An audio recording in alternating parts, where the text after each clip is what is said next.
Fortaleza, muito boa tarde a toda a região do Cariri, boa tarde, boa noite, bom dia a todos os cearenses pelo mundo. Hoje é quinta-feira, 10 de novembro, Dia Mundial da Ciência pela Paz e pelo Desenvolvimento.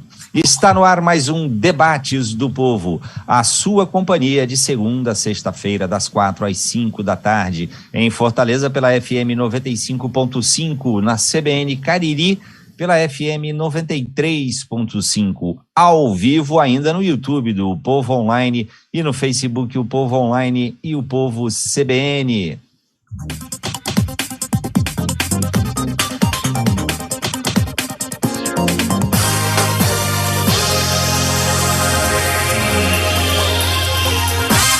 Durante discurso na sede da transição de governo, Luiz Inácio Lula da Silva chora ao dizer que mantém o compromisso com o combate à fome no país. Garante que o vice-presidente eleito Geraldo Alckmin não será ministro do futuro governo. E afirma que os perdedores da disputa eleitoral vão ter o direito de escrever a história do país e participar do processo de transição de governo. Também questiona o fato de o Brasil ter meta de inflação, mas não ter meta de crescimento. Diz que o presidente da República pode errar, mas não pode mentir para a população. Na avaliação de Lula, Alexandre de Moraes, presidente do Tribunal Superior Eleitoral, teve postura exemplar nas eleições e se tornou orgulho de todo o Brasil. O aguardado relatório do Ministério da Defesa sobre as eleições confirma o que outros organismos de fiscalização já haviam atestado. Não houve qualquer irregularidade no pleito de 2022. Os militares, porém, apontam riscos hipotéticos. Alexandre de Moraes divulga nota comemorando as conclusões e dizendo que as sugestões para aperfeiçoamento do sistema seriam analisadas oportunamente. Para Lula, o papel das Forças Armadas na fiscalização das urnas eletrônicas foi deplorável e o resultado humilhante. Sobre Jair Bolsonaro, diz que ele ainda não reconheceu a derrota. Cobra ainda pedidos de desculpas do atual presidente. Primeiro, as Forças Armadas por usar os militares no processo eleitoral, com uma série de insinuações sem provas. Depois, aos brasileiros por ter mentido, segundo o petista. Enquanto isso, a militância bolsonarista, que esperava do relatório algum sinal para contestar a legitimidade das eleições, se revolta. Manifestantes de extrema-direita protestam na página do Ministério da Defesa, reclamando que tomaram chuva e passaram vergonha à toa. Alguém discorda? Ao debate!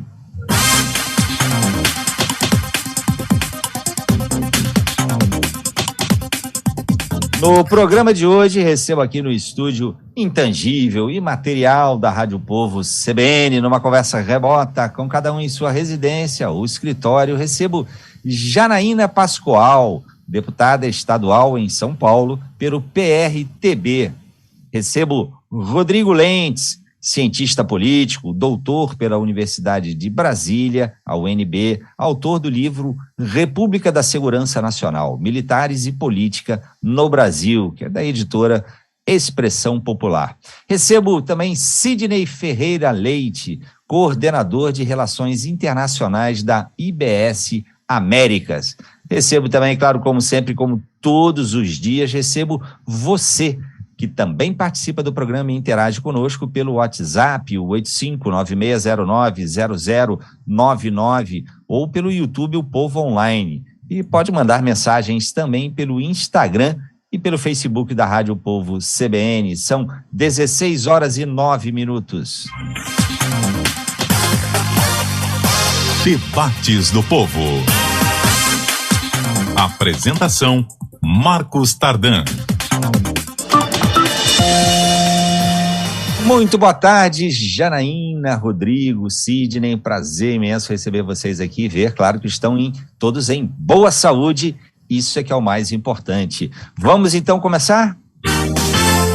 O fato do dia. O fato do dia, vamos às manchetes, para em seguida ouvir a opinião dos nossos convidados. Começando pela manchete do portal O Povo. Manchete neste momento é sobre coronavírus. Novas variantes devem gerar aumento de casos de Covid em todo o Brasil. A partir de agora, vou ler as manchetes, até a última vez que eu vi, todas tratavam do mesmo assunto, que é justamente o que eu mencionei aqui na abertura do programa. Vamos lá, começando pela manchete do Estadão. Lula critica a tal da estabilidade fiscal e defende ampliar gastos. Bolsa cai mais de 3%. Bolsa de valores cai aí, também esse é o tema do O Globo. Lula critica a tal da estabilidade fiscal e mercado reage. Bolsa amplia perdas e dólar tem forte alta.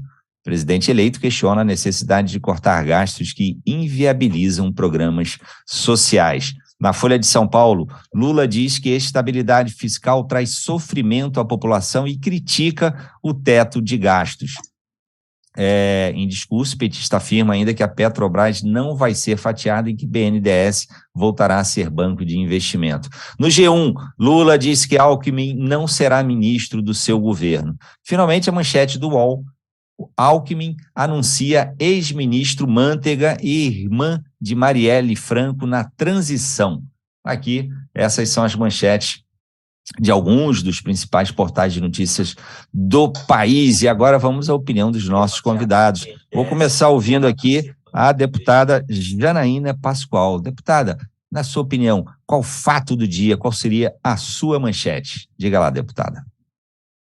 Bom, primeiro, muito obrigada pelo convite, cumprimento todos da CBN, o Ceará, ou vontade de estar no Ceará agora, os nossos colegas de bancada virtual. Veja, Marcos, eu estou com uma preocupação, que eu estou aqui na Assembleia, né? Estou no meu gabinete, acabei de sair do plenário, e eu até falei sobre isso na tribuna. Porque, muito embora a imprensa, parte dos formadores de opinião, falem das pessoas que estão nas ruas, que estão nesses atos na frente dos quartéis, como golpistas, como vamos dizer assim, radicais. Extrema-direita. Eu estou assim, em contato com algumas dessas pessoas, muitos vêm aqui, como eles estão aqui em manifestação em frente à Assembleia, muitos entram aqui no prédio, vêm dialogar.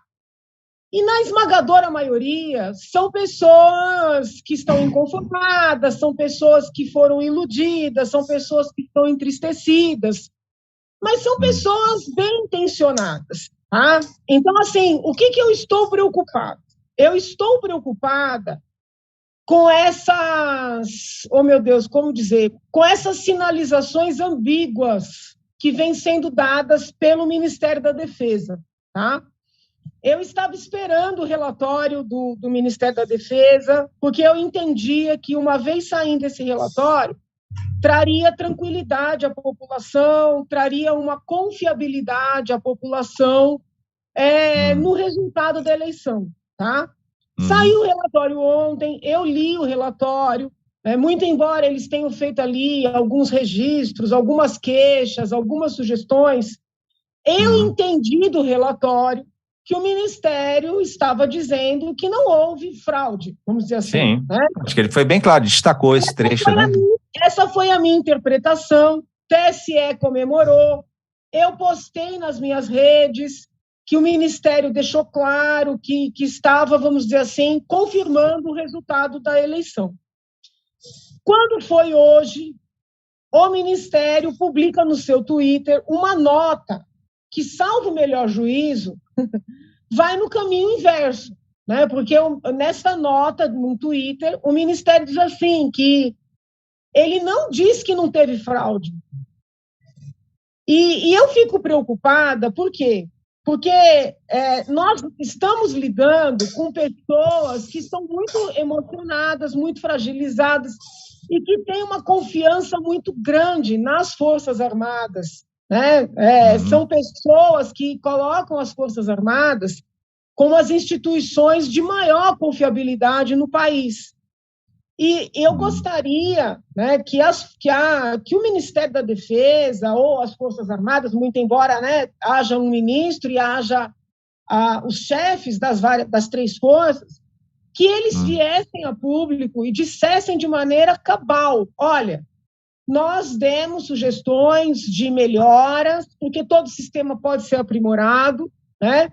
Nós fizemos algumas críticas, como tem um momento ali no relatório que eles dizem que não tiveram acesso, que ficaram à distância, por meio de um vidro. Então, assim, mas que fossem categóricos, no sentido de que o resultado deve ser respeitado, porque essas idas e vindas, elas geram inquietação no espírito dessas pessoas.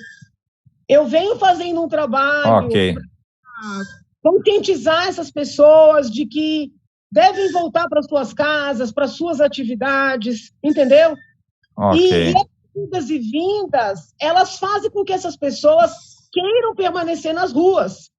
E eu não acho isso bom para ninguém, em especial para as próprias pessoas que estão nas ruas.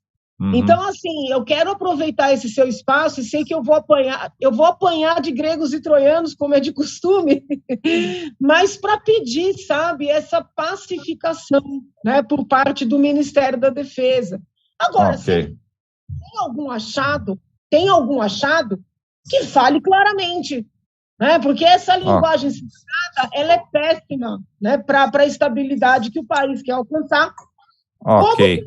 Me permito dizer que acho ruim quando o presidente eleito fala contra a responsabilidade fiscal. Vamos lá, esse assunto a gente fala já já. Deixa eu dar a palavra aqui inicial também para os outros dois. Sidney Leite, na sua opinião, Sidney, qual é o fato do dia? Qual seria a sua manchete, Sidney? Bom, a minha manchete, até para retomar a fala da deputada Janaína, vai exatamente discutir mais adiante, a gente vai ter oportunidade de falar, sobre o próximo governo, o início, né, da transição. Porém, retomando a fala da deputada, vou trazer polêmica. Entendo esse relatório extremamente descabido, ele não deveria de existir, não cabe às Forças Armadas dentro do arco, né, construído pela nossa nova Constituição, o papel, a tarefa, né, de ficar elaborando relatórios sobre eficácia, eficiência, né, ali do processo eleitoral.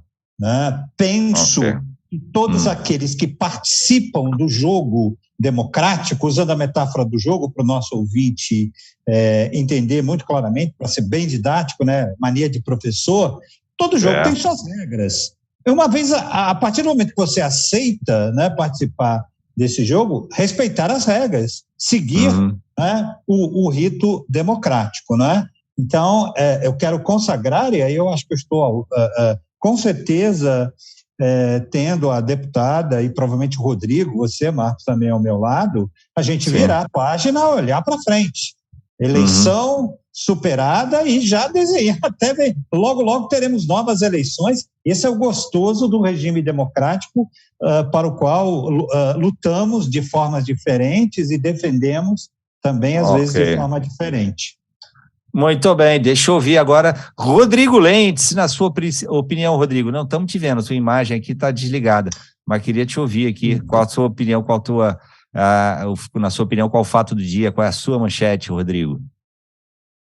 Boa tarde, Marcos, boa tarde, Janaína, Sidney e a todos que nos escutam. É um prazer voltar aqui à Rádio do Povo. Então, eu, curiosamente, vou concordar com a Janaína, porque eu acho que ela tocou num ponto que é central. Qual é? É a responsabilidade institucional e política, sobretudo do comando das Forças Armadas e do Ministério da Defesa. De dubiedade, mantendo essa linguagem cifrada, dizendo, olha, não teve fraude, mas também não dá para dizer que não teve. Né? Acaba repisando armadas que, infelizmente, é uma burocracia altamente ideológica, né? E tem sido engajada em um projeto partidário e político. É um grande desafio, aí eu encerro a fala aqui, também juntando com o novo governo, né? É inevitável que depois de 88 a gente promova, e principalmente da experiência da politização, da partidarização de uma parcela das Forças Armadas atualmente, um projeto de reformas democráticas amplamente debatida com todas as forças políticas, com todos os segmentos da sociedade, para destinar nossas Forças Armadas para a defesa nacional e a segurança interna ser tratada por outras instituições civis que têm se contaminado por essa alta ideologização da Força Armada do Estado. E eu destacaria, Marcos, para encerrar, a pauta social. Eu acho que a PEC da transição tem mostrado essa disposição de pacificação que a Janaína tem mencionado, e uma disposição aí do Congresso Nacional de viabilizar uma pauta em termos sociais para o próximo ano, que me parece ser a grande urgência nacional, sobretudo depois da pandemia. Ok. Daqui muitas mensagens chegando. O André Luiz Crisóstomo de Carvalho diz: o papel das Forças Armadas é a proteção da nação e não ficar fazendo relatório de urnas para dizer o que já sabemos. O Marcelo diz: avisa a deputada que Milico tem que ir para as fronteiras para defender o país e não querer tutelar a eleição no país. Milico não é poder mediador de nada. A gente tem essa situação, então, posta, quer dizer, que não era, de fato, para os militares, né, não é atribuição dos militares do Ministério da Defesa fazer esse tipo de relatório. No entanto, o relatório passa a ser muito aguardado por uma parcela da população, parece dar muita importância a esse relatório que vem do Ministério da Defesa. Agora, esperar, né, pergunto a vocês aqui, que o Ministério da Defesa seja mais claro do que já foi, é mais ou menos como esperar que o presidente Bolsonaro peça desculpas ou passa por algo, como o presidente eleito Lula mencionou agora, né, esperar que ele peça desculpas ou esperar que ele vá estar presente para passar a faixa presidencial para o presidente eleito, ou seja, esperar isso do Ministério da Defesa, acho que não vai render em nada, né, Rodrigo? Eu acho que a gente tem direito de ter essa expectativa, porque é uma questão de responsabilidade institucional. Passar a faixa ou não, veja, todos nós, né, antes de sermos presidentes, deputados, professores, somos seres humanos. Se ele tiver condições emocionais, psicológicas de estar na cerimônia, ótimo, para todos. Se ele não tiver, e delegar isso, por exemplo, para o vice-presidente, agora senador eleito Mourão, também acho que não é uma questão de outro mundo, né? Agora, a parte institucional ela é importante, porque quando vem uma mensagem dúbia, né, as reações também afindam sendo dúbias. Então, eu acho que essa clareza precisa acontecer. Eu estou muito preocupada com essa população que está nas ruas, porque também já começa uma interpretação jurídica que eu considero equivocada, mas são pessoas poderosas que estão interpretando dessa forma, de que quem está se manifestando ou ajudando poderia estar integrando organização criminosa, né? Então essas pessoas começam a correr riscos jurídicos também, né? Eu não concordo com a análise do ministro Alexandre, dos procuradores de justiça, eu não concordo. Mas eles têm a caneta e eu não. Então, essas pessoas não podem, né, ficar fragilizadas por uma falta de clareza, né? Eu tenho dado essa mensagem. Eu queria fazer um comentário sobre a fala do presidente eleito. Posso fazer rapidamente? Pode, diga lá. Eu considero um acerto o vice-presidente não assumir ministério. Tá? Eu estudei muito esse papel do vice, as pessoas diminuem o vice, eu considero o vice um papel muito estratégico, e inclusive quando o presidente Bolsonaro me convidou para ser vice dele, ele perguntou que ministério eu assumiria, e eu respondi nenhum. Eu quero ter mobilidade, né, para poder ter o olhar sobre todas as pastas. Então eu considero um acerto estratégico, né, independentemente de governo, o vice-presidente não assumir ministério. Era isso. Ok. Rodrigo, eu vi você fazendo assim com a cabeça, assim, concordando com a Janaína Pascoal. Você vai concordar com ela de novo aí, é isso? fazendo... Eu vou concordar de novo. É mesmo? Então diga lá, Rodrigo, eu concordo plenamente. Inclusive, um dos erros do governo Lula foi justamente nomear o vice-presidente da República como o ministro, no caso, o ministro da Defesa, em razão de uma crise política cortou. Provocada pelo mate das Forças Armadas. Em razão de uma crise política que cortou a sua conexão. Em razão de uma crise política em razão de uma crise política que caiu o ministro Viegas por uma série de insubordinações das Forças Armadas fundamentadas no plano ideológico, sobretudo em relação à ditadura. Então, eu concordo, vice-presidente, eu acho que, institucionalmente falando, uma nova página brasileira, eu acho que é um momento histórico muito importante. Opa, acho que caiu de novo aqui a conexão com o Rodrigo. Ideológica. Rodrigo, a sua conexão não está boa, Rodrigo, tá falhando de vez em quando, a sua fala não está dando para te acompanhar. Deixa eu ouvir o Sidney aqui. Sidney, sobre esse ponto aí que a deputada mencionou agora e que o Rodrigo estava mencionando, você concorda? Tem alguma observação? Por favor, Sidney. Acho que a Janaína trouxe um tema bem relevante. Eu coloco aqui uma pimenta aí nessa questão, né? Eu entendo que não é bem uma decisão do Lula. O Alckmin não é um Alencar.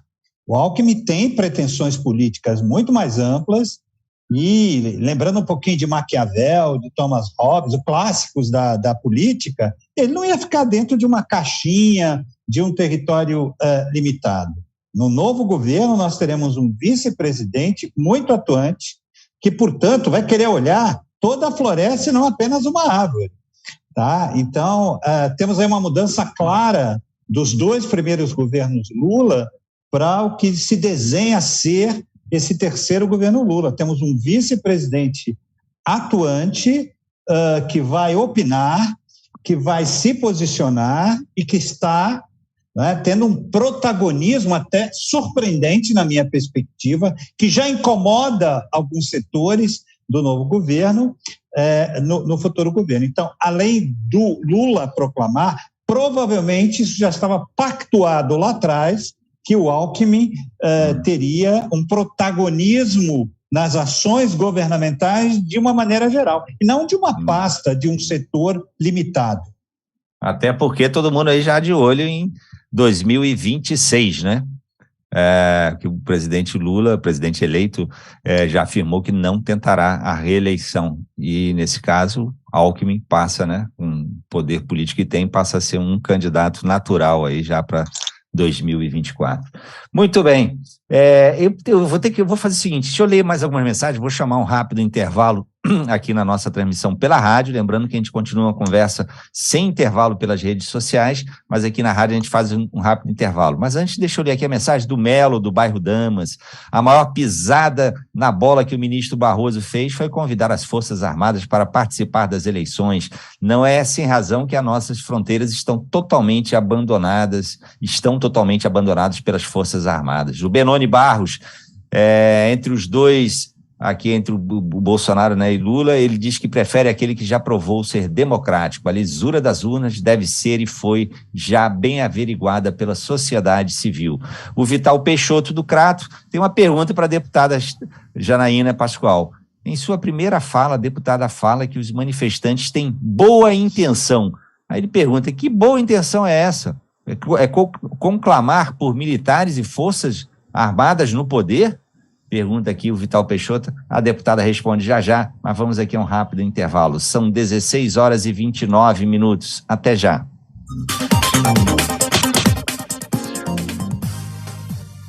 Muito bem. Deputada, quer responder aqui ao Vital Peixoto do Crato? Já voltamos? Não, a gente está aqui no intervalo, então tudo bem, a gente responde ali quando a gente voltar para a rádio, para a transmissão da rádio. Porque a gente está aqui agora, estamos agora só pelas redes sociais. Ah, entendi. Não, é que são pessoas, por exemplo, que não aceitam Tem críticas com as quais eu concordo, do seu ponto de vista jurídico, as anulações das condenações do presidente eleito. São pessoas que têm a memória, né, de tudo que aconteceu nos governos do PT. Então, elas querem uma solução, entendeu? Não é que elas querem que os militares tomem o poder, não é que elas querem uma solução. Não, elas estão pedindo claramente isso, deputada. Elas acreditam que teve fraude. Então, o que eu quero dizer é o seguinte, elas foram iludidas, entendeu? Muitos deputados que foram eleitos esse ano fizeram discursos, né, de que se o presidente Bolsonaro não ganhasse no primeiro turno é porque teria fraude. Então, as pessoas foram iludidas. Eu acho que essas pessoas, elas têm direito a receberem uma satisfação clara, sabe?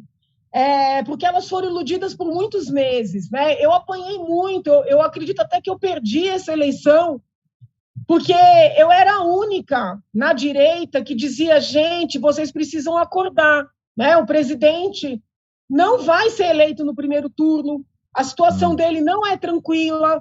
E quando eu fazia esses alertas nas minhas redes, no plenário, em áudios nos meus grupos, eles entendiam que eu estava contra, sabe?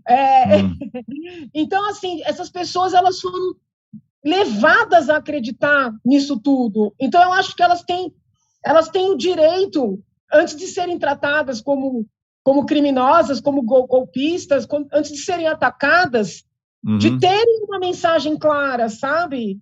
É nesse sentido que eu digo. Mas eu pergunto a vocês, outro dia até, deixa eu confessar aqui para vocês, eu fui receber, de vez em quando a gente recebe algumas pessoas aqui no programa que tem uns posicionamentos muito radicais, vamos dizer assim, e eu tive que me cercar aqui antes com o nosso jurídico, perguntei, e se eu tiver que cortar a palavra da pessoa, em que momento essa pessoa vai estar cometendo crime que a rádio não pode compactuar e tal? Aí o nosso jurídico, o jurídico aqui da gente mandou, olha, se fizer artigo 286, que é incitar publicamente a prática de crime, aí ele bota aqui, né, quem incorre, né, enfim, ele detalha aqui, aí depois ele diz, tem outro também, que é o artigo 359L, tentar com o emprego da violência ou grave ameaça abolir o Estado Democrático de Direito, e o artigo 359M, tentar depor por meio da violência ou grave ameaça o governo legitimamente constituído. Enfim, se a pessoa propaga, quero depor aqui o presidente, né, eleito por meio do uso de forças armadas, etc., isso é crime, né? É inconstitucional, é antidemocrático. E é crime tem que ser punido, não é isso? Não, o que você não pode é incitar. Isso. Exatamente. Peraí, desculpe, essa música quer dizer que a gente está voltando para a transmissão da rádio aqui. Só um instante, que eu já anuncio vocês de novo. Estamos de volta recebendo Sidney Ferreira Leite, coordenador de Relações Internacionais da IBS Américas, recebendo Rodrigo Lente, cientista político, doutor pela UNB, e recebendo Janaína Pascoal, deputada estadual pelo PRTB, deputada estadual em São Paulo. Eu tinha feito uma pergunta que ela ia responder agora, diga lá, deputada, sobre a questão de cometer crime, que essas pessoas quem incita, propaga, a retirada do presidente eleito por meio de forças armadas e que assuma o poder, isso é crime, não é isso? Tem aqui no artigo 359. Eu sou, não é de agora, tá? Eu sou uma defensora bastante aguerrida da liberdade de expressão e de manifestação, e em sala de aula eu sempre procurei, quando os meus alunos defendiam que alguém fosse preso ou processado criminalmente por uma determinada ideia, eu sempre procurei inverter as hipóteses e trazer para esses alunos casos de alguém que propagasse uma ideia que poderia ser considerada, entre aspas, defender um comportamento criminoso, mas que com quem eles concordassem, tá? Então, por exemplo, na minha percepção, não tem pior defesa, não tem pior ideia a ser defendida do que a do aborto tardio, né? Tem até teses acadêmicas na Europa sustentando que uma criança, né, na medida em que poderia ter sido abortada, poderia ser deixada à própria sorte numa espécie de aborto tardio. Isso aqui no Brasil é homicídio, mas tem professores universitários que sustentam isso. E eu jamais aceitaria que alguém dissesse que esses professores fossem processados ou presos por defenderem as suas ideias, né? Então, alguém que defenda a intervenção militar, por exemplo, eu não concordo, eu acho assim, algo até assim, pitoresco, porque isso está tão atrás, né, tão atrasado, mas daí a dizer que essa pessoa é criminosa é outra história. É diferente da pessoa ganhar armas, da pessoa estimular. Bom, segundo o jurídico aqui da gente, é crime sim. Mas diga, Sidney... Mas talvez o jurídico não ache que seja crime um professor defender abandonar uma criança que acabou de nascer à própria sorte. Tem que entender que qualquer comportamento criminoso que é crime, por favor. Concorda. Deixa eu ouvir, o Rodrigo está querendo falar. Diga lá, Rodrigo.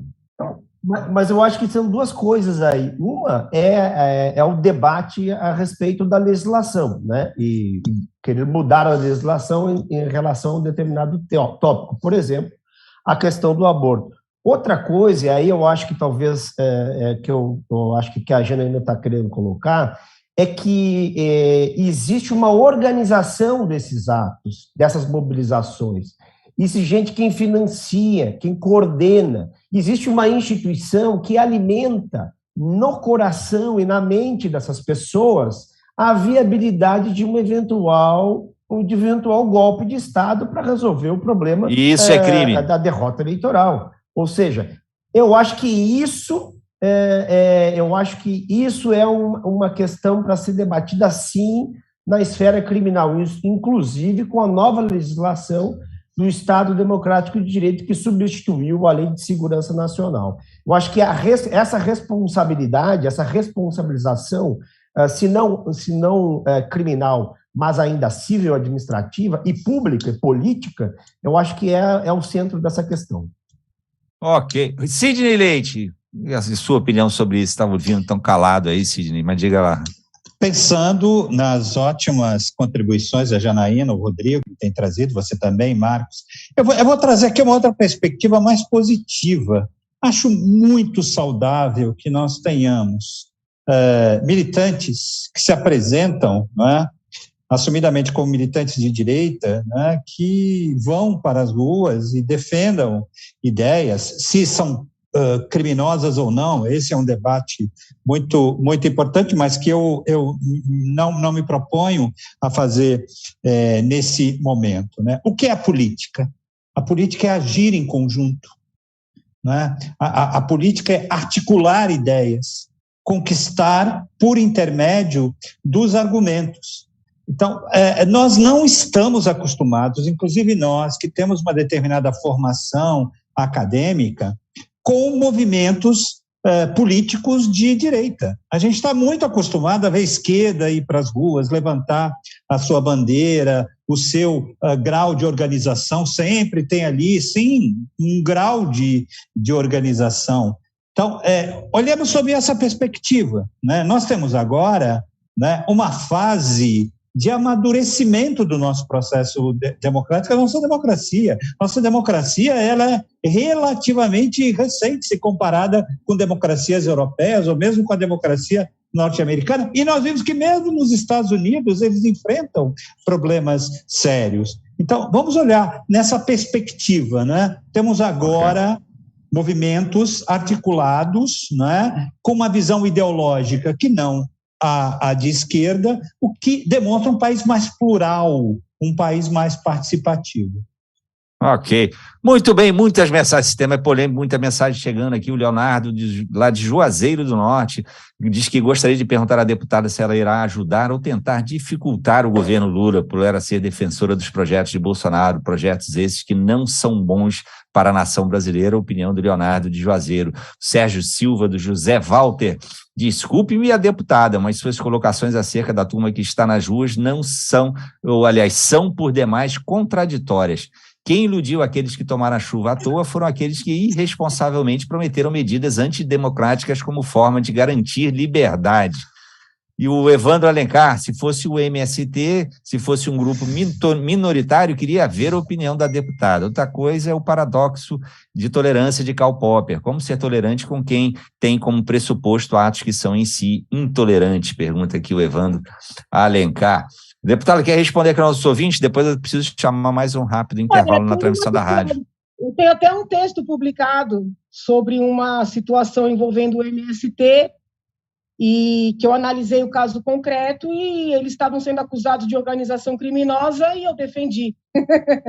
Então, assim, eu costumo usar o mesmo olhar para gregos e troianos e por isso apanho de gregos e troianos com muita frequência, né? Com muita frequência.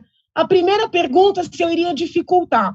Olha, tanto com relação ao governo Bolsonaro, como com relação ao governo Lula, como com relação aqui ao governo Dória, ao governo Rodrigo, o que é bom eu apoio, o que é ruim eu critico, em regra sou dura nas minhas críticas, nunca ofendo, mas sou contundente, e por isso tenho muita dificuldade de ter grupos políticos, né? O que, tanto é que agora, acabei de fazer um elogio à decisão de ele não colocar o vice num ministério, e uma crítica à manifestação dele contra a responsabilidade fiscal. E é assim que eu costumo responder com todos.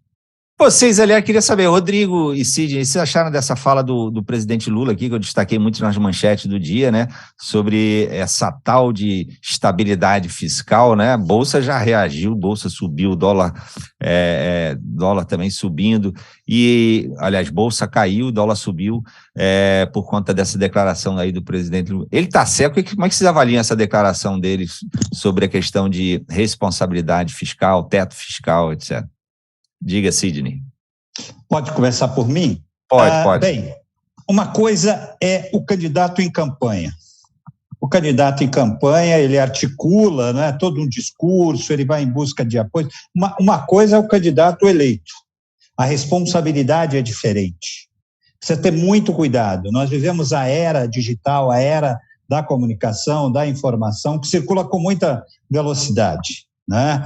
Claramente, aí, essa fala foi num momento de emoção, num momento ali em que ele estava falando com seus correligionários, os seus aliados, porém, a consequência disso para o mercado é muito ruim, até porque, né, isso pode gerar um debate aqui, exatamente o contrário do que ele disse, a estabilidade fiscal, dados macroeconômicos positivos, implicam em saldo positivo para os governos levarem a cabo políticas públicas. Não é? Senão nós vamos enveredar, né, para um governo que vai emitir moeda sem lastro, o que vai gerar um caos econômico que a gente viveu lá nos anos 80, 40% de inflação ao mês. A responsabilidade com dados macroeconômicos independe de ideologias. É algo extremamente necessário para o país continuar numa trilha, se a gente fizer uma análise dos últimos 30 anos, uma trilha muito positiva. Se a gente compara com os nossos vizinhos, temos uma moeda mais ou menos estável, dados macroeconômicos, inflação mais ou menos equilibrados, e por isso conseguimos desenvolver programas sociais. Não o contrário. A irresponsabilidade fiscal, ela prejudica, sobretudo, as classes sociais subalternas. O Rodrigo, o presidente eleito Lula foi na linha de defender que é mais importante do que a estabilidade fiscal, né? É enfrentar a pobreza, a fome, né? E ele se emocionou, né, chorou nesse momento, falando que um dos grandes desafios, o sonho dele é acabar com a fome no Brasil. Como é que você avalia essa fala? Foram muitas, né? Foi um discurso grande, mas nessa questão específica do combate à pobreza ser mais relevante do que a estabilidade fiscal, Rodrigo. Como é que você avalia isso? Eu vejo que é a seguinte maneira. Primeiro, há um momento de grande barganha do mercado financeiro na composição do governo, sobretudo em quem vai dirigir a política econômica. Segundo, o mercado financeiro, no geral, ele não se importa com políticas econômicas, políticas sociais, inclusive taxa políticas sociais como gastos. Eu acho que o atual governo está justamente fazendo, e a fala do presidente do presidente eleito, mostra um pouco essa disputa do investimento público nas áreas sociais.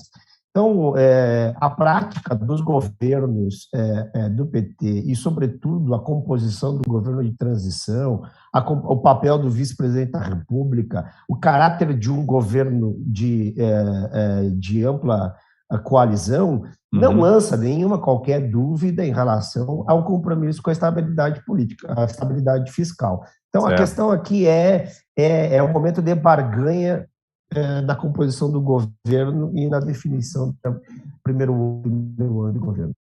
Muito bem, por falar em barganha, o presidente eleito Lula já prometeu a Arthur Lira que não pretende interferir na disputa pela presidência na Câmara no ano que vem, né? E fazendo assim um afago, digamos, ao centrão, né? Já que o apoio político é crucial para aprovar a chamada PEC da transição, né? Que permite gastos com programas sociais além do teto previsto em lei, além do teto ali da questão fiscal. Muito bem, mas vamos falar sobre isso, mas eu preciso chamar mais um rápido intervalo aqui na transmissão da rádio e a gente, enquanto isso, continua a conversa pelas redes sociais e volta aqui para a rádio daqui a poucos minutos. São 16h45. Até já.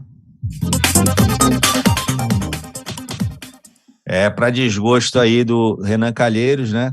Parece que eles vão fechar um acordo aí sim, né? Com Arthur Lira, né? Nenhuma novidade aí, né, Janaína? Você conhece aí, está mais ou menos familiarizada com esses trâmites aí. Olha, quando o presidente... Eu até estou surpresa com as últimas falas do Valdemar da Costa Neto, né? Porque sim, quando o presidente foi e levou todos os puxadores de voto dele para lá, eu falei, gente, isso é um movimento perigoso, porque vai levar todo o pessoal do PL para dentro do Congresso.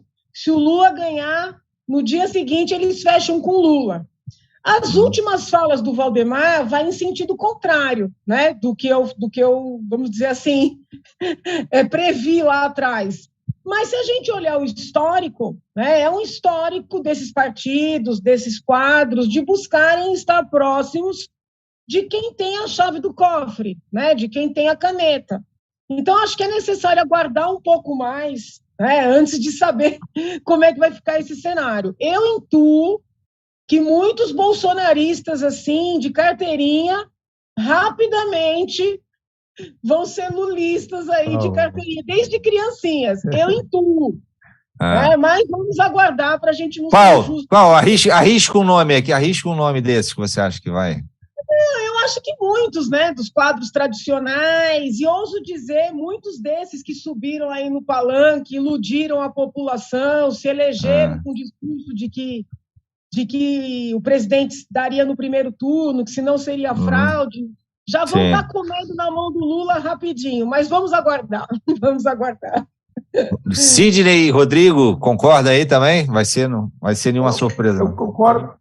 Eu inclusive, não gosto de... Eu acho que o nome Centrão ele é muito benevolente, porque, na verdade, faz parte de uma direita tradicional que atua... São os empresários da política, né? Fazem negócios, fecham contratos.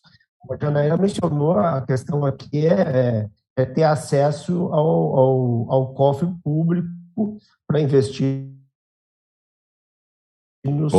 Vejo como, por um governo como o governo Lula, diante do cenário, quanto menor o risco for, melhor. Então, eu acho que a saída da Lira tem sido o mais previsível e o mais seguro aí para assumir o governo e governar, para começar depois a estabelecer uma outra estratégia de governabilidade. Certo. É isso, Sidney? É isso. Lula demonstrou, ao longo de toda a sua carreira, mesmo como sindicalista, ser muito pragmático, extremamente pragmático, e ter uma capacidade boa de análise da realidade. Aliás, muito melhor do que alguns dos seus companheiros, né? Então, dentro desse pragmatismo, eu trabalhei 1 ano no Congresso o ano passado. Lira é uma liderança com domínio grande ali sobre uma camada significativa de deputados. Estabelecer ali uma aliança explícita ou implícita com o atual presidente da Câmara dos Deputados me parece sábio, me parece inteligente. Agora, como o PSOL vai reagir? Como os deputados do PSOL vão reagir, né, diante aí dessa... Desculpe, Sidney, eu vou te dar a palavra para você concluir o seu raciocínio. Que essa música aí quer dizer que a gente está voltando, né? Então, assim que eu te passo a palavra. Debates do Povo. Estamos de volta hoje recebendo o Rodrigo Lentz, cientista político, recebendo Janaína Pascoal, deputada estadual lá para São Paulo, recebendo Sidney Ferreira Leite, que é coordenador de Relações Internacionais da IBS Américas. Ele estava concluindo um raciocínio aqui sobre essa capacidade, né? O Lula, particularmente, tem uma capacidade muito grande de negociação, né? De conciliação, mas ele tem um desafio grande aí, né? De formar toda essa, de manter essa frente, chamada Frente Ampla, né, que inclui aí Simone Tebet, economistas como Pércio Arida e André Lara Rezende, né, mas diga lá, você estava falando inclusive do PSOL, como é que o PSOL ia reagir a isso, não é isso, Sidney? É bem ampla, né, um arco de alianças, né, que passa aí por esse desenho de aproximação estratégico com o Centrão, até o PSOL, que é um partido que tem uma linha ideológica, não é? Com uma certa coerência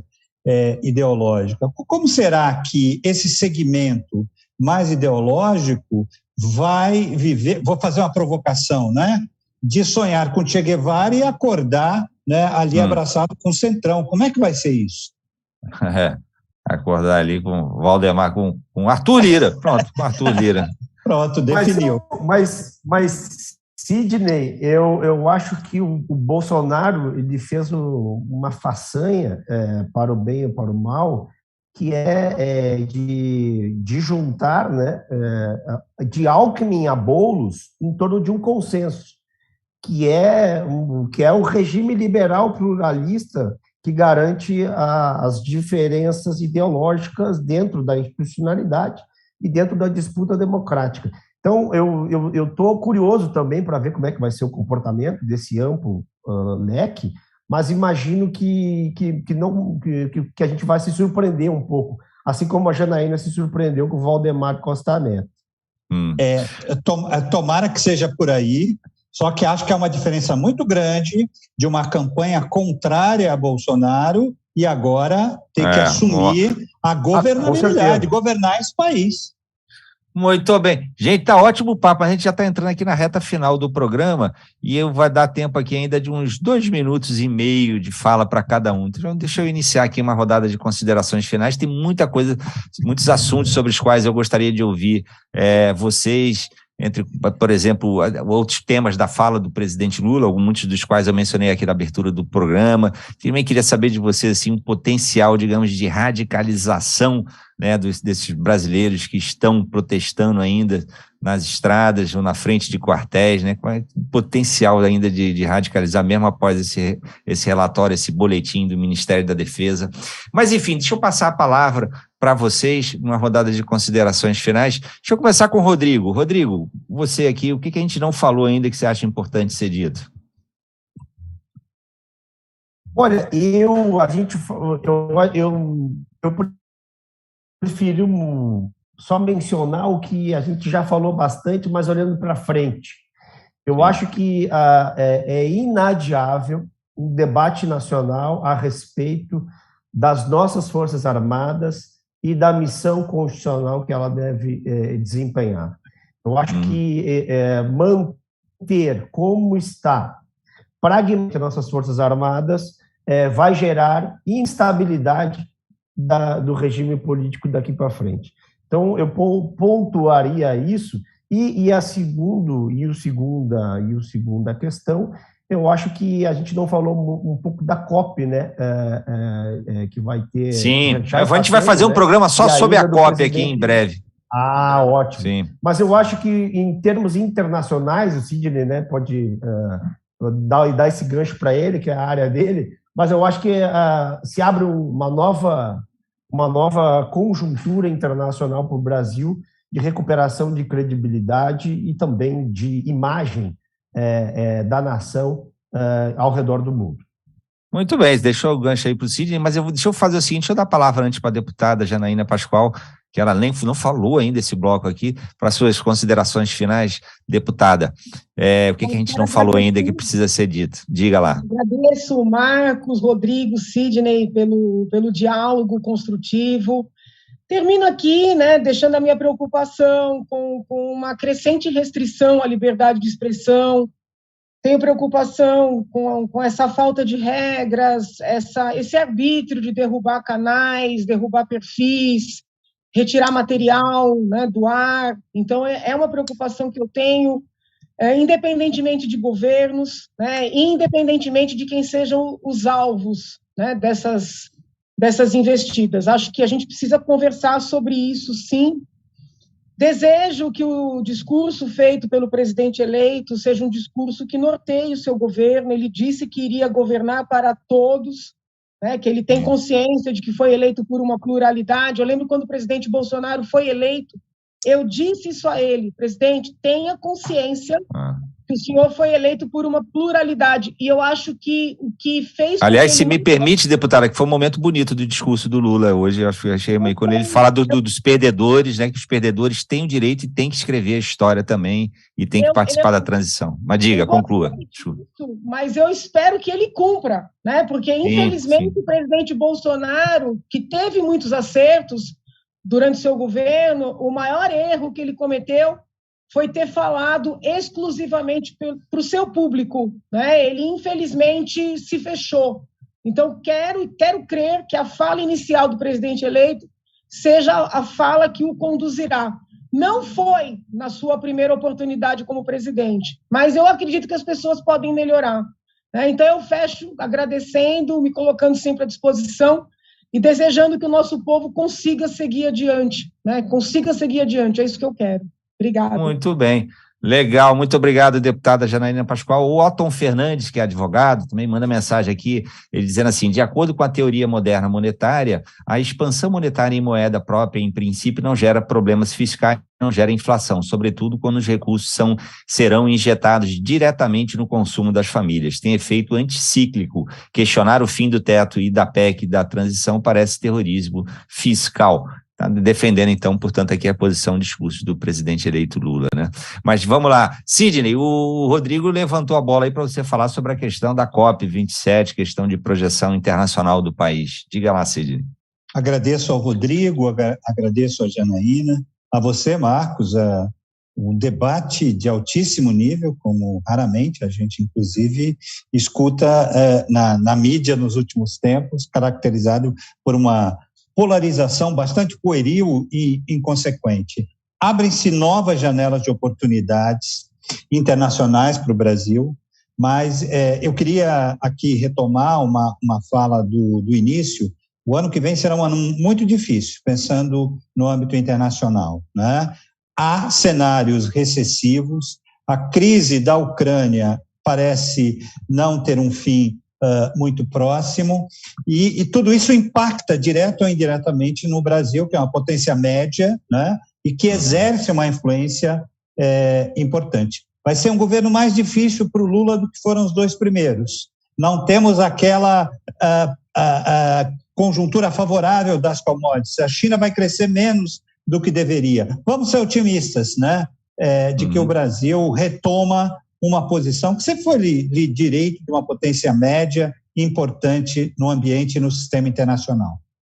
Muito bem, muito obrigado, Sidney Leite, Janaína Pascoal, ótimo papo, obrigado demais ao Rodrigo Lentes também, obrigado ao Fábio Viana, ao Sirene Barros, Flávio Barbosa, Abílio Elias, Lourdes Rodrigues, Cláudia Bastos, tanta gente mandou mensagem, eu não pude ler, mas agradeço demais, muito obrigado a todos vocês pelo prestígio da sua audiência, da sua companhia, da sua interação conosco. No programa de hoje tivemos no áudio Adalto Rosa aqui em Fortaleza e Carlos Maxwell no Cariri, assistente de estúdio Gabriela Erotilde Linhares, produção Letícia Lopes, Sara de Queiroz e Alan Dantas, direção de jornalismo Jocélio Leal. Apresentação Marcos Tardan. Na sequência, no AM 1010, você fica com Trebala, não para, não para, não para, não para, não para. E no FM para Fortaleza e o Cariri, você fica com o repórter CBN, em seguida o ponto final. Deputada Janaína, Rodrigo, Sidney, foi ótimo o papo, agradeço demais a todos vocês. Saúde e paz, até uma próxima oportunidade. Valeu, gente. Tchau, tchau. Forte abraço. Obrigado. Até mais, gente. Tchau.